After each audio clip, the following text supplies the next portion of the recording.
Nabi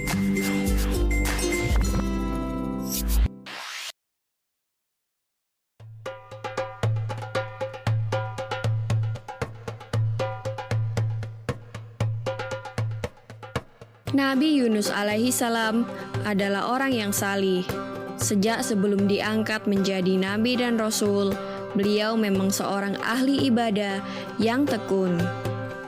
Ia telah mengajak kaumnya menyembah Allah dan meninggalkan penyembahan terhadap berhala, melarang kemaksiatan dan kedurhakaan.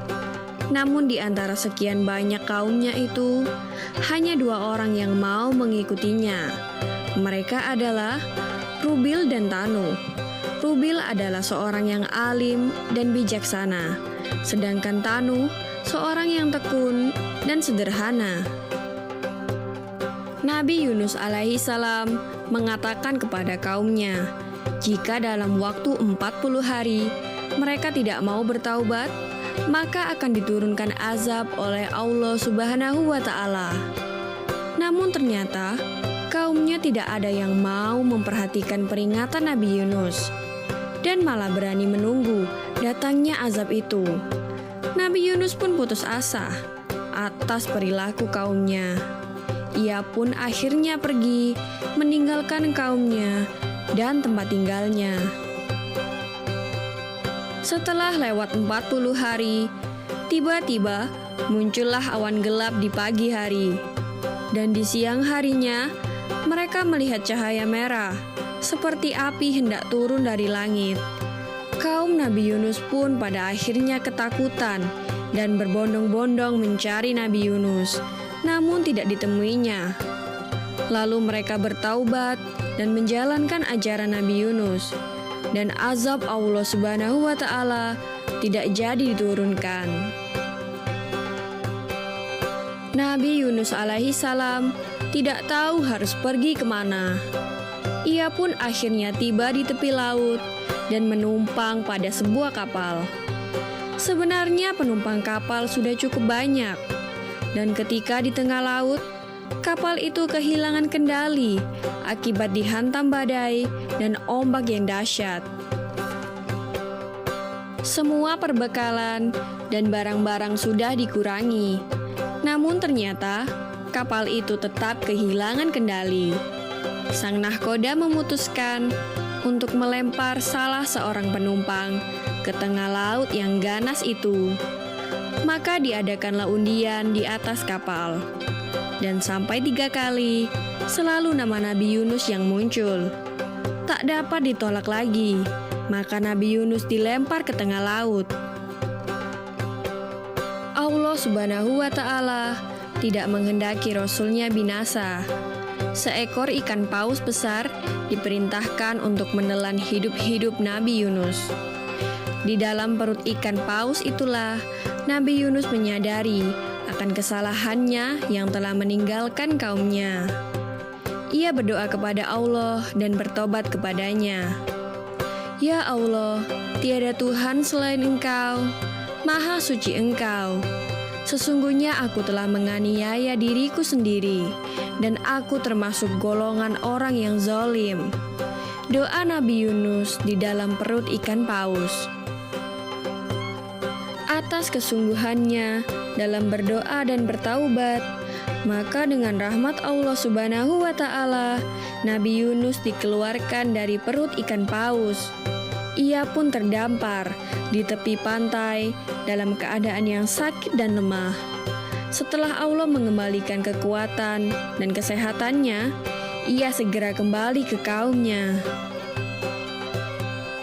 Tak disangka, ternyata kaumnya itu nampak menyambut kedatangannya dengan gembira. Lebih dari 100.000 orang telah diseru Nabi Yunus untuk menyembah Allah. Dan karena kaumnya taat dan bersedia diajak beribadah kepada Allah, maka Allah pun memberikan kelapangan, kemakmuran, dan ketentraman hidup untuk Nabi Yunus alaihi salam dan kaumnya. Demikianlah kisah Nabi Yunus yang ditelan ikan paus. Semoga kisah ini dapat mempertebal iman kita kepada Allah Subhanahu wa Ta'ala. Amin ya Rabbal 'Alamin.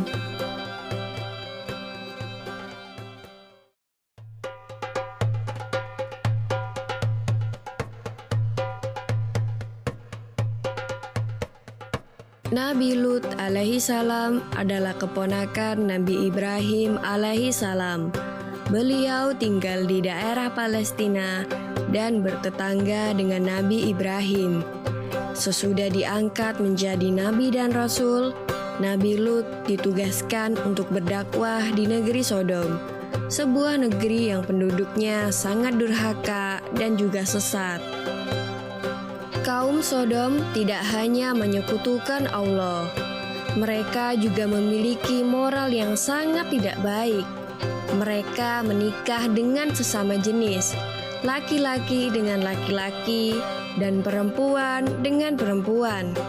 Padahal takdir manusia adalah menikah dengan lawan jenisnya, yaitu laki-laki menikah dengan perempuan. Tugas Nabi Lut sangatlah berat. Beliau harus berdakwah kepada kaum yang telah menyimpang dari takdir mereka. Pikiran mereka sudah terbolak-balik dan mereka tidak merasa bersalah melakukan perbuatan dosa itu. Nabi Lut memberikan nasihat yang baik melalui dakwah-dakwahnya. Tetapi kaum Sodom tidak mau menerimanya dan mengejek Nabi Lut. Jika mereka diingatkan akan adanya hari pembalasan dan azab Allah yang sangat pedih, mereka malah menantang Nabi Lut agar segera mendatangkan siksaan Allah itu. Kesedihan Nabi Lut semakin mendalam, karena bukan hanya umat beliau yang menentang, tetapi istrinya pun malah mengikuti orang-orang sesat dan keji itu, membantu mereka menentang dakwah beliau. Pada suatu hari, Nabi Lut didatangi dua tamu yang sangat tampan. Istri Nabi Lut sangat gembira dan ia segera menemui kaumnya untuk memberitahukan hal itu kepada mereka. Mendengar berita itu, semua orang kegirangan. Mereka saling berebut untuk mendapatkan dua pemuda tampan itu. Maka berbondong-bondonglah orang-orang menuju rumah Nabi Lut. Mereka berteriak keras kepada Nabi Lut agar mengeluarkan kedua tamunya yang tampan itu. Nabi Lut gelisah mendengar teriakan-teriakan dari luar rumahnya. Dengan sabar, Nabi Lut mencoba menyadarkan kaumnya bahwa tindakannya itu tercela. Namun kaumnya tidak mau peduli. Mereka tetap menuntut agar Nabi Lut menyerahkan tamunya.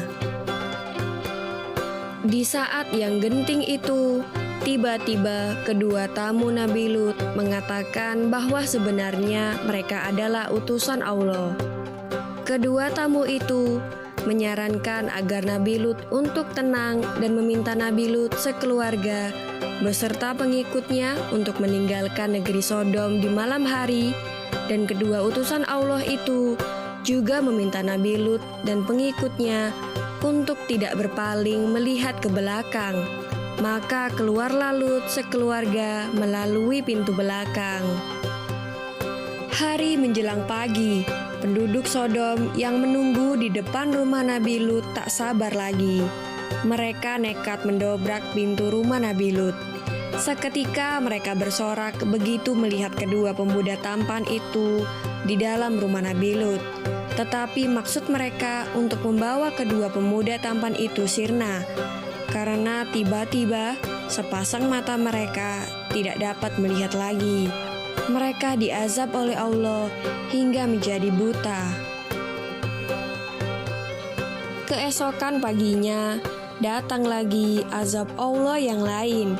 Negeri Sodom ditimpa gempa bumi yang sangat dahsyat, dan kaum durhaka itu dihujani batu yang sangat besar dan berjumlah sangat banyak, sehingga tidak ada seorang pun yang hidup. Nabi Lut bersama istri dan kedua anaknya mendengar gemuruh hancurnya negeri Sodom. Mereka terus berjalan tanpa berani menoleh ke belakang. Namun istri Nabi Lut tergerak hatinya untuk menoleh. Maka istri Nabi Lut seketika berubah menjadi batu dan musnah bersama penduduk Sodom yang durhaka itu. Demikianlah kisah Nabi Lut alaihi salam yang berdakwah di negeri Sodom. Semoga kita dapat mengambil hikmah dari kisah ini agar tidak durhaka dan melanggar larangan Allah Subhanahu wa taala. Amin ya rabbal alamin.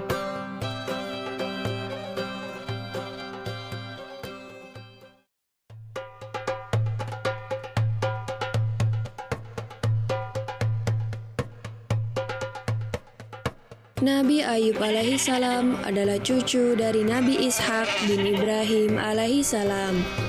Beliau adalah sosok seorang Nabi Allah yang memiliki tingkat kesabaran paling tinggi dalam menghadapi cobaan dari Allah Subhanahu wa taala.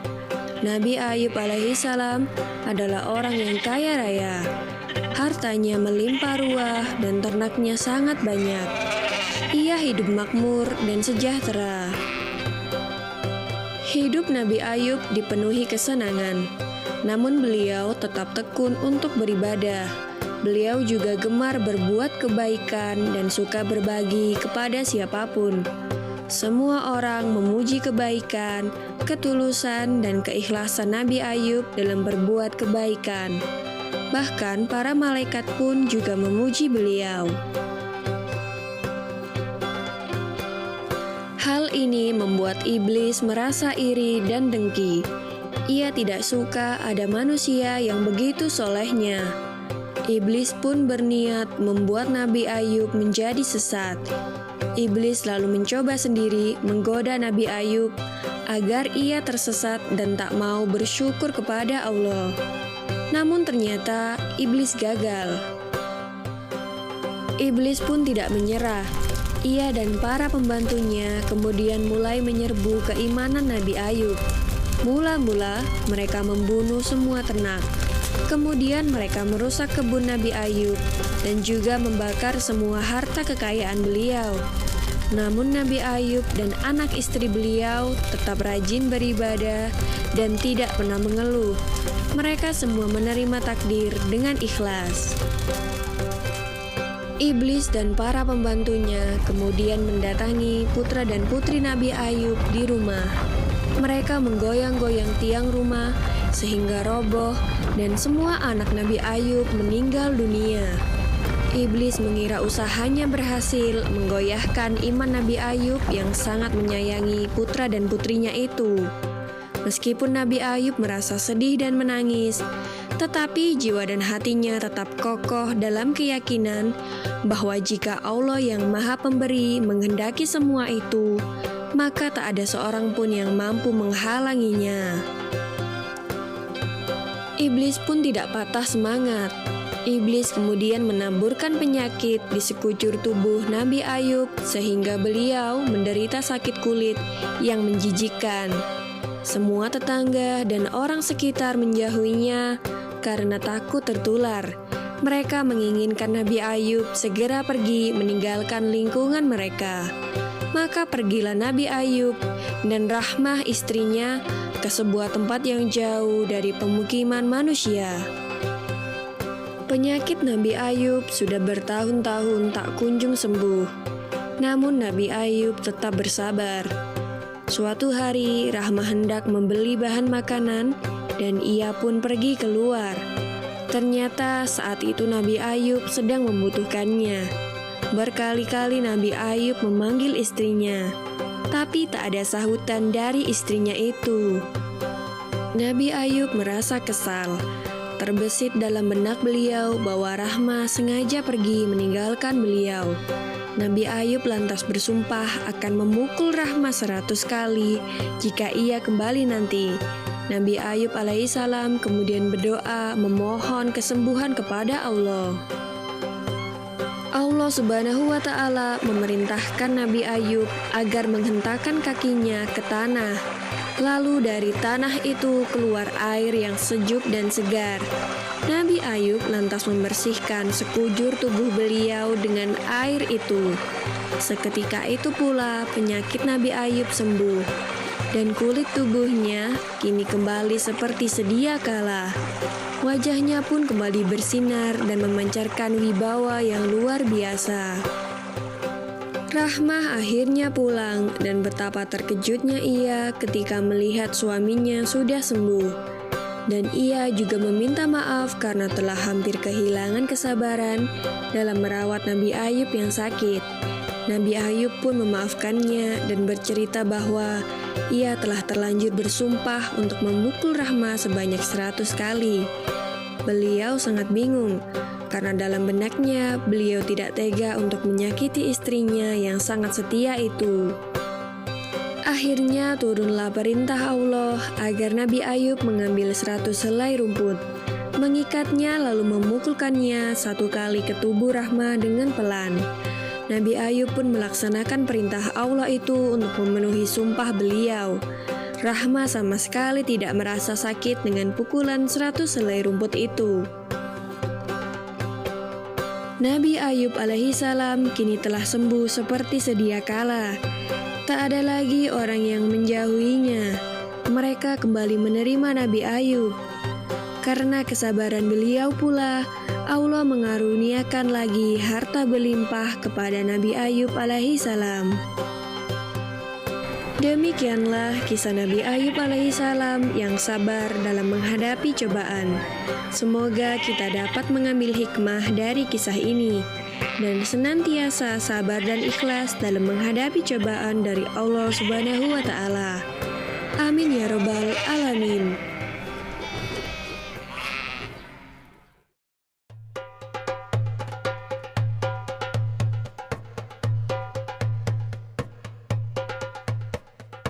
Kaum Bani Israel ketika itu hidup tertindas oleh kekuasaan Jalut yang menguasai tanah Palestina.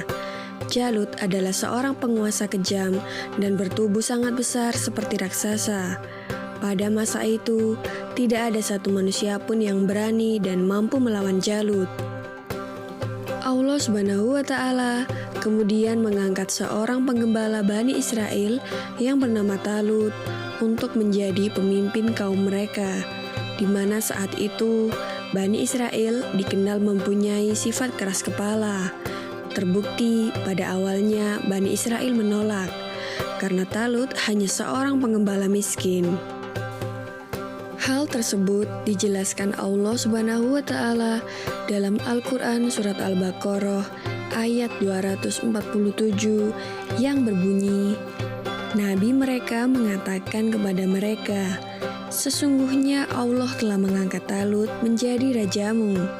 Mereka menjawab, bagaimana Talut memerintah kami, padahal kami lebih berhak mengendalikan pemerintahan daripadanya, sedang dia saja tidak diberi kekayaan yang cukup banyak.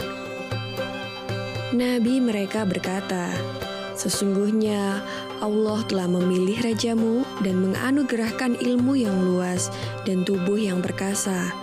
Allah memberikan pemerintahan kepada siapa yang dikehendakinya, dan Allah maha luas pemberiannya, lagi maha mengetahui. Maksud dari nabi mereka dalam surat tersebut adalah nabi sesudah Nabi Musa dan sebelum Nabi Daud diangkat sebagai pembawa petunjuk, nabi sesudah Nabi Musa dan sebelum Nabi Daudlah yang mengajak Bani Israel untuk melawan Jalut karena menindas kaum mereka dan menentukan Talut sebagai calon pemimpin mereka. Talut lalu memilih orang-orang terbaik yang berani menghadapi pertempuran. Salah satu yang ikut dalam pasukannya adalah seorang remaja yang bernama Daud. Ia diperintah oleh ayahnya untuk mengikuti kedua kakaknya yang maju ke medan perang, tapi ia tidak boleh maju di garis depan. Daud hanya diperintahkan untuk melayani kakaknya ketika lapar atau haus, untuk menyiapkannya makanan dan minuman.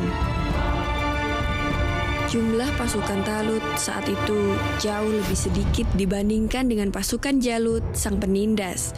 Jalut adalah seorang panglima perang yang bertubuh besar dan setiap orang yang berhadapan dengannya selalu kalah.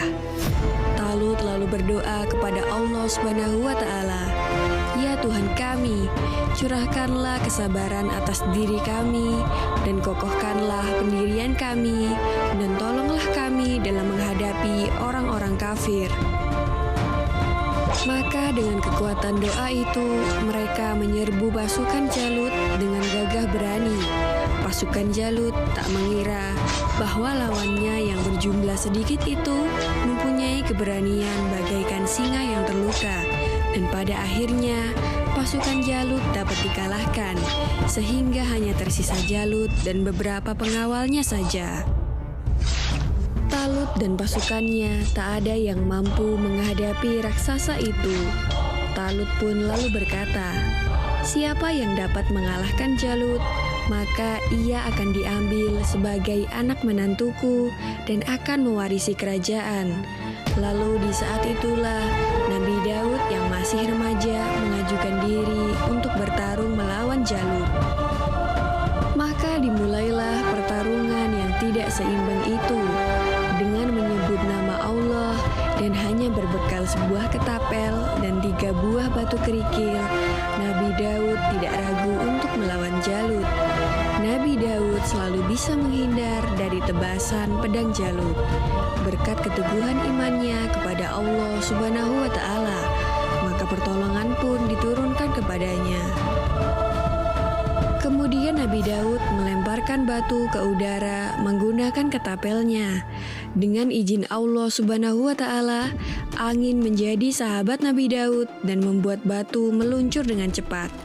Batu itu kemudian jatuh tepat di dahi Jalut yang membuatnya jatuh dan meninggal.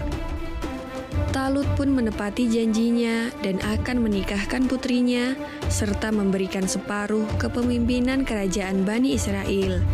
Hingga usia Nabi Daud mencapai 40 tahun, Talut meninggal dunia dan Nabi Daud pun menggantikan posisi Talut menjadi Raja Bani Israel. Tak hanya itu, Allah pun mengangkat Nabi Daud alaihissalam sebagai Nabi dan Rasul, serta diturunkan kepadanya kitab suci Zabur. Demikianlah kisah Nabi Daud alaihissalam melawan raksasa Jalut dan berhasil mengalahkannya. Semoga kisah ini dapat mempertebal iman kita dan semakin percaya terhadap kebesaran dan kuasa Allah Subhanahu wa Ta'ala. Amin ya Rabbal Alamin.